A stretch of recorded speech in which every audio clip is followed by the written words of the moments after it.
नक्कीच बाबांच्या शिर्डीमध्ये आल्यानंतर या पवित्र स्थळी आणि बाबांचं दर्शन घेतल्यानंतर एक आगळीवेगळी ऊर्जा मिळते आणि आमच्यासारख्याला समाजकारणात राजकारणात काम करणाऱ्याला एक अभूतपूर्व ऊर्जा इथून मिळते आणि त्याच ऊर्जेतून या ठिकाणी आम्ही काम करतो। एकंदर सध्या स्थिती बीडची पाहता मी स्वतःच आदरणीय दादांना आणि आदरणीय मुख्यमंत्र्यांना विनंती केली होती की बीडच्या पालकमंत्रीपदी आपण दादांना या ठिकाणी जिम्मेदारी द्यावी आणि दादांनाही विनंती केली होती की आपण बीडच्या पालकमंत्री म्हणून जबाबदारी घ्यावी।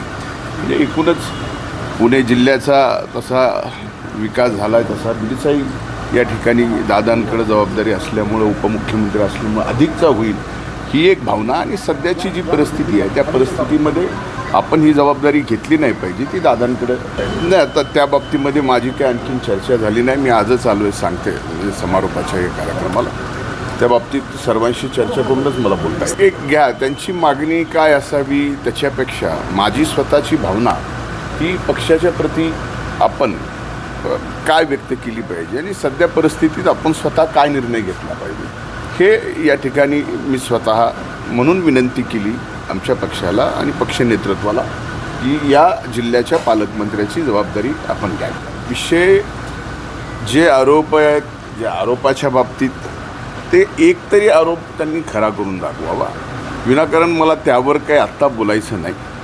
ज्यावेळेस बोलायचं आहे त्यावेळेस मी बोलायला कमी पडणार नाही हे आपल्याला माहिती आहे आणि आत्ताची परिस्थिती पाहता बीड जिल्ह्यामध्ये सर्व सामाजिक सलोखा निर्माण व्यवस्थित होणं हे माझ्यासारख्या बीड जिल्ह्याच्या नागरिकाला मातीतल्या त्या माणसाला आवश्यक वाटणारी गोष्ट आहे आणि माझी एवढीच विनंती आहे सर्वांनाच की ठीक आहे मला बदनाम करायचं आहे करा आणखीन कुणाला बदनाम करायचं आहे करा पण कृपा करून माझ्या बीड जिल्ह्याला बीड जिल्ह्याच्या मातीला द्वादश पंचम स्थान असलेलं 12 ज्योतिर्लिंगापैकी 5वं स्थान हे वैद्यनाथाचं आहे। त्या वैद्यनाथ नगरीला बदनाम करू नका हीच माझी या निमित्तानं विनंती।